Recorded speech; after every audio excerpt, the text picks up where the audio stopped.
Sabina পার্কের dressing room, সিঁড়ি বেয়ে নেমে আসছেন আন্দ্রে রাসেল। জাতীয় দলের জার্সির শেষবার আবেগ জড়িয়ে হয়তো ধরে আছে তাকে। গ্যালারিতে আজ উচ্ছ্বাস নেই, সবকিছুই কেমন যেন ফ্যাকাশে হয়ে আছে।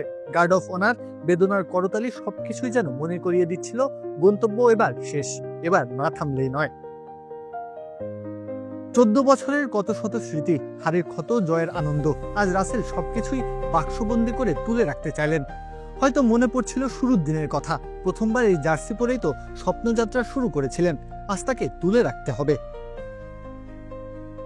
রাসেল ব্যাট হাতে নামলেন। দলের বিপর্যয় যে এখন নিত্যদিনের ঘটনা। কতবারই তিনি দেখেছেন দুমড়ে মুচড়ে যাওয়া এই দলটাকে, অনেকবার টেনে তুলেছেন, কখনো বা হার মেনে নিয়ে চোয়াল শক্ত করে সাজঘরে ফিরেছেন। এবার সব হিসাব চুকিয়ে দেওয়ার পালা, দলের সাথে কিংবা কিংস্টনের এই 22 গজে। ব্যাটে ঝড় তুললেন, ফেয়ারওয়েল ঝড়। 15 বলে 35 রানের রাসেল সুলভ ইনিংস, 4খানা 6 আছড়ে পড়ল গ্যালারিতে। মাঠটা যেন প্রাণ ফিরে পেল। আউট হয়ে যখন ফিরে যাচ্ছিলেন, ব্যাটটা উঁচিয়ে ধরলেন রাসেল। না, এটা 50 কিংবা সেঞ্চুরির জন্য নয়, গ্যালারি থেকে ভেসে আসা ভালোবাসার প্রত্যুত্তর কেবল। দল হেরে গিয়েছে, রাসেলের এই ইনিংসটা যেন অভিমানে ছিঁড়ে ফেলা প্রেমিকার গোলাপ চোরা। বিদায় বেলায় কণ্ঠটা ভারী হয়ে এলো, অবলীলায় বলে দিলেন এটাই থেমে যাওয়ার সময়। বয়সের পৃষ্ঠায় ভেসে উঠল সংখ্যাটা 37 পেরিয়েছে।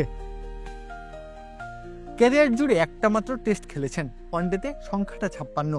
জাতীয় দলের জার্সিতে নামের পাশে 86টি টি-20 ম্যাচ। পরিসংখ্যান ঘেরে দেখলে খুব বেশি কিছু পাওয়ার নেই। রানের পাহাড় তিনি গড়েননি, ভুরি ভুরি 50 কিংবা সেঞ্চুরিও নেই। তবে তার পরিচয় তো পাওয়ার হাউস হিসেবে। তাবড় তাবড় বোলারদের বলকে ছাতুপিটা করার জন্যই তো তিনি বিখ্যাত। এসব পরিসংখ্যান তো তার কাছে স্রেফ কাগজ কলমের অপচয় কেবল। ফ্র্যাঞ্চাইজি ক্রিকেটের ফেরিওয়ালা তিনি। প্রশ্ন উঠতেই পারে, জাতীয় দলের হয়ে করেছেনটা কি? তাকে কেন মনে রাখবে ক্যারিবীয়রা? তিনি লড়েছেন, একা হাতে অবিশ্বাস্য সব ম্যাচ বের করে এনেছেন। তাকে মনে রাখতে হবে 2016 সালের টি-20 বিশ্বকাপের সেমিতে 20 বলে 43 রান করে ভারতকে চুপ করিয়ে দেওয়া ইনিংসের জন্য। তার নাম উঠে আসবে 2টি টি-20 বিশ্বকাপ জয়ের পাতায়। তাকে মনে রাখতে হবে ফেয়ারলেস ক্রিকেট কিংবা ছোট ছোট কিছু ধ্বংসাত্মক ইনিংসের জন্য। বিদায় শব্দটা চাইলেই যে কোনো সময় বলে দেওয়া যায়। আন্দ্রে রাসেল সেই কাজটাই করলেন, নিজেকে গুটিয়ে নিলেন, বুঝিয়ে দিলেন এভাবেই তো সময় ফুরিয়ে যায়, এভাবেই তো ইতি টেনে চলে যেতে হয়।